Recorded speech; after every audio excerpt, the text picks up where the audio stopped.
ಮಗುವಿಗೆ ಆಗಿರ್ತಕ್ಕಂಥ ಅತ್ಯಾಚಾರದ ವಿರುದ್ಧವಾಗಿ ಒಂದಷ್ಟು ಹೋರಾಟಗಳು ಮಾಡ್ಕೊಂಡು ಬಂದಿದ್ದಾರೆ ಒಂದು ಕೆಲವು ವರ್ಗ. ಮಹೇಶ್ ಶೆಟ್ಟಿ ಅವರು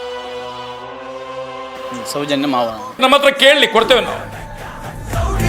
ಗಿರೀಶ್ ಪಟ್ಟಣ್ಣನವರು ಮೊದಲನೇ ಒಂದು ಪ್ರಶ್ನೆ ನಾನು ಕೇಳಿ, ಒಂದು ತಿಂಗಳಿಂದ ಈಚೆಗೆ ಯಾರೋ ಒಬ್ಬ ಅನಾಮಿಕ ವ್ಯಕ್ತಿ, ಮುಸುಗುದಾರಿ ವ್ಯಕ್ತಿ ಬಂದು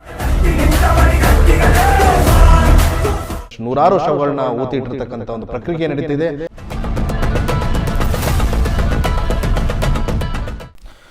ಸರ್, ನಾನು ಅಗೇನ್ ಹೇಳ್ದಾಗೆ, ಸೊ ಒಬ್ಬ ಹೋರಾಟಗಾರರಿಗೆ ನನ್ನ ಪ್ರಶ್ನೆ ಆಗಿರ್ತಕ್ಕಂಥದ್ದು, ನಿಮಗೆ ಹೋರಾಟಗಾರರ ಪರವಾಗಿ ನೀವು ನಿಂತಿದ್ದೀರಾ ಅಂತ ಒಂದು ಪ್ರಶ್ನೆ ಕೇಳ್ತಿದ್ದೀನಿ ಸರ್.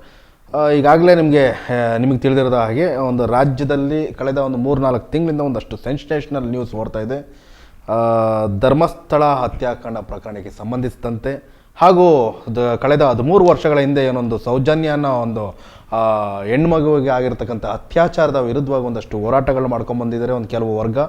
ನ್ಯಾಯ ಇನ್ನೂ ಸಿಕ್ಕಿಲ್ಲ ಅನ್ನೋದೊಂದು ಒಂದು ಕಡೆ ಆಯಿತು ಅಂತಂದರೆ, ಈಗ ಕಳೆದ ಒಂದು ತಿಂಗಳಿಂದ ಈಚೆಗೆ ಯಾರೋ ಒಬ್ಬ ಅನಾಮಿಕ ವ್ಯಕ್ತಿ, ಮುಸುಗುದಾರಿ ವ್ಯಕ್ತಿ ಬಂದು ಒಂದು ಧರ್ಮಸ್ಥಳದಲ್ಲಿ ಸಂಬಂಧಪಟ್ಟಂಗೆ ಒಂದಷ್ಟು ನೂರಾರು ಶವಗಳನ್ನ ಊತಿಟ್ಟಿರ್ತಕ್ಕಂಥ ಒಂದು ಪ್ರಕ್ರಿಯೆ ನಡೀತಿದೆ. ಅದೇ ನಿಟ್ಟಿನಲ್ಲಿ SIT ತನಿಖೆ ನಡೀತಾ ಇದೆ.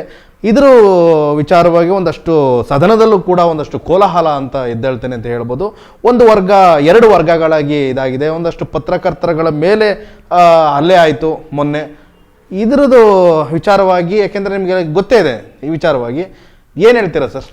ಸೌಜನ್ಯ ವಿಚಾರ SC/ST ಮಗಳು ಅನ್ನೋದಕ್ಕಿಂತ ಜಾಸ್ತಿಯಾಗಿ ಈ ದೇಶದ ಒಂದು ಹೆಣ್ಣುಮಗಳು ಅನ್ಯಾಯ ಆಗಿದ್ದರೂ ಕೂಡ ಅದು ಯಾವುದೇ ಸಮುದಾಯದ ಹೆಣ್ಣುಮಗಳಾಗಲಿ ಅವಳ ಮೇಲೆ ಅತ್ಯಾಚಾರ ಆಗಿ ಕೊಲೆ ಮಾಡಿತ್ತು ಅಂದರೆ ಅದು ಯಾವುದೇ ವ್ಯಕ್ತಿ ಆಗಲಿ, ಯಾವುದೇ ಮಠದಾಗಲಿ, ಯಾವುದೇ ದೇವಸ್ಥಾನದ ವ್ಯಕ್ತಿ ಆಗಿರಲಿ, ಯಾವುದೇ ಒಬ್ಬ ವ್ಯಕ್ತಿ ಆಗಲಿ, ಯಾವುದೇ ಕಾರಣಕ್ಕೂ ಈ ದೇಶದ ಕಾನೂನು ಅಷ್ಟೊಂದು ಪ್ರಬಲವಾಗಿದೆ. ಯಾಕೆ ಅಂತ ಹೇಳಿದ್ರೆ ಯಾವುದೇ ಕಾರಣಕ್ಕೂ ಬಿಟ್ಟು ಕೊಡುವಂಥ ಪ್ರಮೇಯ ಇಲ್ಲ ಕಾನೂನಿನ ಅಡಿಯಲ್ಲಿ. ನಿಮಗೆ ಅದೇ ಅನೇಕ ಉದಾಹರಣೆಗಳಿದ್ದಾವೆ. ಯಾಕೆಂದರೆ ಯಾವುದೇ ಕಾರಣಕ್ಕೂ ಕೂಡ ಒಂದು ಹೆಣ್ಣುಮಗಳನ್ನು ಅಥವಾ ಒಬ್ಬ ವ್ಯಕ್ತಿಗಳನ್ನು ದೌರ್ಜನ್ಯ ಮಾಡಿ ಅದಕ್ಕೆ ಸಹಕಾರವಾಗಿ ಅಧಿಕಾರಿಗಳು ಪುರಸ್ಕಾರ ಮಾಡಿ ದಾಖಲೆಗಳನ್ನು ಸಬ್ಮಿಟ್ ಮಾಡಿದ್ರೆ ಕಾನೂನಲ್ಲಿ ತಪ್ಪಿಸ್ಕೊಳ್ಳುವಂಥದ್ದು ತುಂಬಾ ಕಷ್ಟ ಇದೆ. ಯಾಕಂತ ಹೇಳಿದ್ರೆ ಬಾಬಾ ಸಾಹೇಬರು ನಮ್ಗೆ ಅಷ್ಟೊಂದು ರೀತಿಯಾದ IPC ಇರ್ಬೋದು, CRPC, ಈ ಥರ ಬೇರೆ ಬೇರೆ ಇವಾಗ ಬಂದಿರುವಂಥ BNC ಅಷ್ಟೊಂದು ಈಸಿಯಾಗಿಲ್ಲ. ಕಾನೂನು ತುಂಬ ಗಟ್ಟಿಯಾಗಿದೆ. ಆದರೆ ನಮಗೆ ಈ ಧರ್ಮಸ್ಥಳದಂಥ ವಿಚಾರ ಬರೋದಾದರೆ, ನಾವು ಯಾರು ತಪ್ಪು ಮಾಡಿದರೋ ಅವ್ರಿಗೆ 100% ಏನಾಗ್ತದೆ, ಶಿಕ್ಷೆ ಆಗಬೇಕು ಹೋಗ್ತದೆ. ಆ ನಿಟ್ಟಿನಲ್ಲಿ SIT ನಡೀತಾ ಇದೆ. ಮುಂದಿನ ದಿನಗಳಲ್ಲಿ ನಿಮಗೆ ಗೊತ್ತಾಗ್ತದೆ ಯಾಕೆ ನಿಜವಾಗ್ಲೂ ಮಾಡಿದ್ದಾರಾ ಅಥವಾ ಷಡ್ಯಂತ್ರ ಮಾಡಿದ್ದಾರಾ ಅಥವಾ ಮುಸುಕುದಾರಿ ಅನಾಮಿಕ ಏಕ್ದಮ್ ಬಂದು ನಿಂತ್ಕೊಂಡ ಇಷ್ಟು ದಿವಸ ಆಗಬರಲಿಲ್ಲ. ಈ ರೀತಿಯಾದಂಥ ಅನೇಕ ತನಿಖೆ ಆಗ್ತಿರೋದನ್ನು ನಾವು ಅದನ್ನು ಒಂದು ತಾರ್ಕಿಕ ಅಂತ ಮಾತುಗಳನ್ನ ಮಾತಾಡೋಕ್ಕೆ ಬರಲ್ಲ. ಆದರೆ ಈ ನಿಟ್ಟಿನಲ್ಲಿ ಧರ್ಮಸ್ಥಳದ ವಿಚಾರಕ್ಕೆ ಮಾತಾಡೋದು ಬರೋದಾದರೆ, ನಾವು ಯಾವುದೇ ಕಾರಣಕ್ಕೂ ಯಾವುದೇ ವ್ಯಕ್ತಿ ಮೇಲೆ ಭೌತಿಕವಾಗಿ ಅಥವಾ ದೈಹಿಕವಾಗಿ ದೌರ್ಜನ್ಯಗಳಾಗಬಾರ್ದು ಅನ್ನುವಂಥ ವಿಚಾರವನ್ನು ಈ ಮುಖಾಂತರ ಇಲ್ಲ. ಅಕಸ್ಮಾತ್ ಹಂಗೂ ಅವ್ರ ಮೇಲೆ ಏನಾದರೂ ದೌರ್ಜನ್ಯಗಳು ನಡೆದಿತ್ತು ಅಂದರೆ ಸಾಮಾನ್ಯ ವ್ಯಕ್ತಿಗಾಗುವಂಥ ಶಿಕ್ಷೆ ಏನಿದೆಯೋ ಅದನ್ನು ಈ ದೇಶದ ಕಾನೂನು ಕೊಡುತ್ತೆ. ಆ ನಿಟ್ಟಿನಲ್ಲಿ ಸರ್ಕಾರಗಳು ಅಥವಾ ಕಾನೂನು ಇದೆ ಅನ್ನೋ ಒಂದು ಮಾತನ್ನು ನಾನು ನಿಮ್ಮ ಮುಖಾಂತರ ಸ್ಪಷ್ಟಪಡ್ತೇನೆ. ಅಂದರೆ ಇವಾಗ ಸರ್, ನಾನು ಕೇಳೋದಂದ್ರೆ ಇವಾಗ ಕೆಲವು, ಯಾಕೆಂದರೆ ನಾನು ಮತ್ತೆ ಹೇಳ್ತಿದ್ದೀನಿ, ಇದು ಸಂಘಟನೆ ಇಟ್ಕೊಂಡಿದ್ದೀರಿ ಮತ್ತು ಒಂದು ಹೋರಾಟಗಾರರು ಅಂತ ಹೇಳ್ತಿರ್ತಕ್ಕಂಥದ್ದು. ಇದೇ ಹೋರಾಟಗಾರರು ಕೆಲವರು ವರ್ಗ ಏನಂತಂದರೆ ಇದು ಧರ್ಮದ ವಿರುದ್ಧ ಪಿತೂರಿ ನಡೆಸ್ತಿದ್ದಾರೆ ಅಂತ ಒಂದು ವರ್ಗ ಏನು ಹೇಳ್ತಿದೆ. ಇನ್ನೊಂದು ವರ್ಗ ಇಲ್ಲ, ಇಲ್ಲಿ ಒಂದಷ್ಟು ಏನು ಅನ್ಯಾಯ ಆಗಿರೋದು ಸತ್ಯ, ಇದಕ್ಕೆ ಶಿಕ್ಷೆ ಆಗಲೇಬೇಕು ಅಂತಲೇ ಹೇಳಿದೆ. ಇದರಿಂದ ಹೇಳೋದಾದರೆ ಸಾಕಷ್ಟು, ಯಾಕೆಂತಂದರೆ ಧರ್ಮಸ್ಥಳದಲ್ಲಿ ಹತ್ಯಾಕಾಂಡ ಪ್ರಕರಣಕ್ಕೆ ಸಂಬಂಧಿಸಿದಂತೆ ಸೌಜನ್ಯ ಅಲ್ದನೆ ಒಂದಷ್ಟು ವೇದವಲ್ಲಿ ಆಗಿರ್ಬೋದು ಅಥವಾ ಪದ್ಮಲತಾ ಆಗಿರ್ತಕ್ಕಂಥವ್ರು ಇನ್ನೊಂದು ಅಷ್ಟು ಅತ್ಯಾಚಾರಗಳಾಗಿ ಕೊಲೆಗಳಾಗಿದೆ. ಆದರೆ ಯಾವುದೇ ರೀತಿ ಇಲ್ಲಿವರೆಗೂ ಒಂದಷ್ಟು ತನಿಖೆ ಕೂಡ ಆಗಲಿಲ್ಲ. ಇವತ್ತು SIT ಮುಂದೆ ಒಂದಷ್ಟು ಏನು ಹೇಳಿಕೆ ಕೊಡೋದಕ್ಕೆ ಒಂದಷ್ಟು ದೂರುದಾರರು ಬರ್ತಾ ಇದ್ದಾರೆ. ನಾನು ಯಾಕೆ ಪ್ರಶ್ನೆ ಕೇಳ್ತೀನಿ ಸರ್, ನಿಜವಾಗ್ಲೂ ಯಾಕೆಂದರೆ ನೀವು ಹಿಂದೂ ಧರ್ಮದವರಾಗಿ ಅಲ್ಲಿ ಧರ್ಮದ ವಿರುದ್ಧ ಪಿತೂರಿ ನಡೀತಿದ್ಯಾ, ನಿಮ್ಮ ಗಮನಕ್ಕೆ ಬಂದಿದೆಯಾ?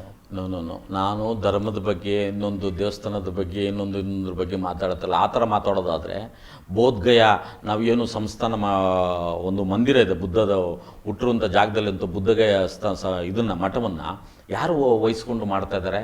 ಅದನ್ನೆಲ್ಲವನ್ನು ಕೂಡ ಉಳ್ಳವರ ಒಂದು ಹಿತಾಸಕ್ತಿ ಒಂದು ಟ್ರಸ್ಟ್ ಅಂಡರಲ್ಲಿದೆ. ಇದುವರೆಗೂ ಕೂಡ ಬೌದ್ಧ ಭಿಕ್ಕುಗಳ ಒಂದು ಸಂಘ ಇದೆ. ಅದಕ್ಕೆ ಯಾವುದೇ ಕಾರಣಕ್ಕೂ ಆಡಳಿತ ಮಂಡಳಿ ಕೊಟ್ಟಿಲ್ಲ ಅಂತೇಳಿದ್ರೆ ನಾವೇನಕ್ಕೆ ನಾನು ಇದನ್ನು ಬೋಧ್ಗಯದನ್ನು ಮಾತಾಡ್ತೆ ಅಂತೇಳಿದ್ರೆ, ಒಬ್ಬ ಹೋರಾಟಗಾರನಾಗಿ ಇಲ್ಲಿ ನಾವೆಲ್ಲರೂ ಕೂಡ ಕಾನೂನನ್ನು ನಂಬಿಕೊಂಡಂಥವ್ರು, ಬಾಬಾ ಸಾಹೇಬರು ಇಲ್ಲಿ ಎಲ್ಲರೂ ಕೂಡ ಈಕ್ವಲ್ ಅಂತ ಮಾತಾಡಿದಾಗ ಅದು ಷಡ್ಯಂತ್ರ ಇನ್ನೊಂದು ಅನ್ನೋಂಥದ್ದನ್ನು ನಾನು ಡಿಕ್ಲೇರ್ ಮಾಡೋಕ್ಕಾಗಲ್ಲ. ಯಾಕಂದರೆ ಸರ್ಕಾರ ಮಾಡ್ತದೆ ಅಥವಾ ಕಾನೂನು ಮಾಡ್ತದೆ ಅಥವಾ ಹೈಕೋರ್ಟ್ ಮಾಡ್ತದೆ. ಆದರೆ ಇಲ್ಲಿ ನಾನು ಮಾತಾಡುತ್ತ ಉದ್ದೇಶ ಅಷ್ಟೇ, ಯಾವುದೇ ಹೆಣ್ಮಗಲಿ, ಅದು ಯಾವುದೇ ಸಮುದಾಯದಲ್ಲಿ ಯಾವುದೇ ವ್ಯಕ್ತಿ ಇರಲಿ, ಅಂಥವನ ಮೇಲೆ ದೌರ್ಜನ್ಯಗಳಾಗಲಿ ಅಥವಾ ಕೊಲೆಗಳಾಗಿದ್ದರೆ ಅದನ್ನು 100% ಏನಾಗ್ತದೆ ಕಾನೂನಾತ್ಮಕ ಇಷ್ಟು ವರ್ಷಗಳಿಂದ ಯಾಕೆ ಇದು ಉಳಿದೋಯ್ತೋ, ಇವತ್ತು ಯಾಕೆ ರೈಸ್ ಆಯಿತೋ, ಅದೆಲ್ಲವನ್ನೂ ಕೂಡ ಸಾರ್ವಜನಿಕರಿಗೆ ಬಿಟ್ಟಂಥ ವಿಷಯ. ಆದರೆ ಇವತ್ತು ಒಂದು ಸ್ಟ್ರೀಮ್ ಲೈನ್ ಬಂದಿದೆ, ಏನು ಒಂದು SIT ಮಾಡಿದ್ದಾರೆ, ಆ ಮುಖಾಂತರ ಸೌಜನ್ಯ ಮುಖಾಂತರ ಅನೇಕ ಕೊಲೆಗಳಾಗಿದ್ದಾವೆ ಅಂತ ಮಾತಾಡ್ತಾರೆ. ಅದೆಲ್ಲವನ್ನೂ ಕೂಡ ವರದಿಗಳು ತನಿಖೆ ರೂಪದಲ್ಲಿ ಇರೋದ್ರಿಂದ ನಾವು ಅದೊಂದು ತಾರ್ಕಿಕವಾಗಿ ಇದೇ ಕಾರಣ ಅಂತ ನಾವು ಹೇಳಲಿಕ್ಕೆ ಬರೋದಿಲ್ಲ. ಅದು ಯಾಕೆ ಆ ಮಾತು ಹೇಳ್ತೀನಿ ಅಂತ ಹೇಳಿದ್ರೆ, ಒಬ್ಬ ಹೋರಾಟಗಾರನಿಗೆ ನಮಗೂ ಕೂಡ ಏನಾಗ್ತಿತ್ತು, ಇಮಿಡಿಯೇಟ್ಲಿ ಏನಾಗ್ತಿತ್ತು, ಸ್ಟಾರ್ಟಿಂಗಲ್ಲಿ ಧರ್ಮಸ್ಥಳದ ಮೇಲೆ ನಮಗೆ ಸೌಜನ್ಯದ SIT ನಿಗದಿಪಡಿಸಿದಾಗ ಇವನು ಮುಸುಗುದಾರಿ ಬಂದಾಗ ನಮಗೆ ಇಮಿಡಿಯೇಟ್ಲಿ ಟ್ರಿಗರ್ ಆಗುವಂಥ ಕೆಲಸಗಳಾಗಿತ್ತು. ಏನು ನಾವು ಕೂಡ ರೆಡಿಯಾಗಿದ್ವಿ, ಧರ್ಮಸ್ಥಳ ಚಲೋ ಅಂತ ಹೇಳಿ ನಾವು ಕೂಡ ರೆಡಿಯಾಗಿದ್ವಿ. ಆದರೆ ಆನಂತರದಲ್ಲಿ ಏನಾಗ್ತಿತ್ತು, SIT ತುಂಬ ಸೂಕ್ಷ್ಮತೆಯಿಂದ ಆ ಕೆಲಸವನ್ನು ಮಾಡ್ತಾ ಇತ್ತು. ಲೆಟ್ ಸಿ ಅನ್ನುವಂಥ ಯಾವುದೋ ಏಕದಮ್ ನೇವಿನ ಧರ್ಮಸ್ಥಳದ ಮೇಲೆ ಒಂದು ಬ್ಲೇಮ್ ಮಾಡುವಂಥದ್ದು ಅಥವಾ ಹೋರಾಟಗಾರರ ಮೇಲೆ ಬ್ಲೇಮ್ ಮಾಡೋದು ಅಥವಾ ಪತ್ರಕರ್ತರ ಮೇಲೆ ಬ್ಲೇಮ್ ಮಾಡೋದು. ಅಲ್ಲಿ ಏನಾಗ್ತಿದೆ ಅಂತ ಹೇಳಿದ್ರೆ ಎಲ್ಲರೂ ಕೂಡ ಯಾರಿಗೂ ಕೂಡ ಒಂದು ಫೈನಲ್ ಎಂಡಿಂಗ್ ಗೊತ್ತಾಗ್ತಾ ಇಲ್ಲ. ನನಗನ್ಸಿದ್ದನ್ನು ನಾನು ಮಾಡ್ತಾ ಇದ್ದೇನೆ, ನಿಮಗನ್ಸಿದ್ದು ನೀವು ಮಾಡ್ತಾ ಇದ್ರಿ, ಅವ್ರಿಗನ್ಸಿದ್ದು ಅವ್ರು ಮಾಡ್ತಾ ಇದ್ದಾರೆ. ಆದರೆ ನಿಜವಾಗ್ಲೂ ಕೂಡ ಒಂದು ಯಾವುದು ಅನ್ನೋದು ಸತ್ಯ ಈಚೆ ಬರಬೇಕಾಗ್ತದೆ. ಆ ಸತ್ಯ ಈಚೆ ಬಂದಾಗ ನಮ್ಮೆಲ್ಲ ಸಂಶಯಗಳಿಗೆ ಒಂದು ತಾರ್ಕಿಕ ಕೊಡ್ತದೆ. ಅದು ಧರ್ಮಸ್ಥಳ ಆಗಿರ್ಬೋದು ಅಥವಾ ಬೌದ್ಧಗಯಾ ಆಗಿರ್ಬೋದು ಅಥವಾ ಇನ್ನೊಂದು ಆಗಿರ್ಬೋದು, ಅದು ಬೇರೆ ಪ್ರಶ್ನೆ. ಆದರೆ ಅಲ್ಟಿಮೇಟ್ ಏನಾಗ್ತಿದ್ದು, ದೌರ್ಜನ್ಯಗಳಾಗಿರುವಂಥದ್ದು ನಿಜವೇ ಆಗಿದ್ದರೆ 100% ಅದು ಯಾವುದೇ ವ್ಯಕ್ತಿ ಆಗಿರಲಿ ಶಿಕ್ಷೆಯನ್ನು ಅನುಭವಿಸಲೇಬೇಕು. ಆ ನಿಟ್ಟಿನಲ್ಲಿ ನಮಗೆಲ್ಲ ಕೂಡ ಕಾನೂನಲ್ಲಿ ಅವಕಾಶ ಇದೆ ಅನ್ನುವಂಥ ಮಾತನ್ನು ಹೇಳ್ತೇನೆ. ಇಲ್ಲಿ ಅದರ ಮೇಲೆ ಏನು ದೋಷಾರೋಪಣೆ ಮಾಡೋದು ತುಂಬ ಈಸಿ.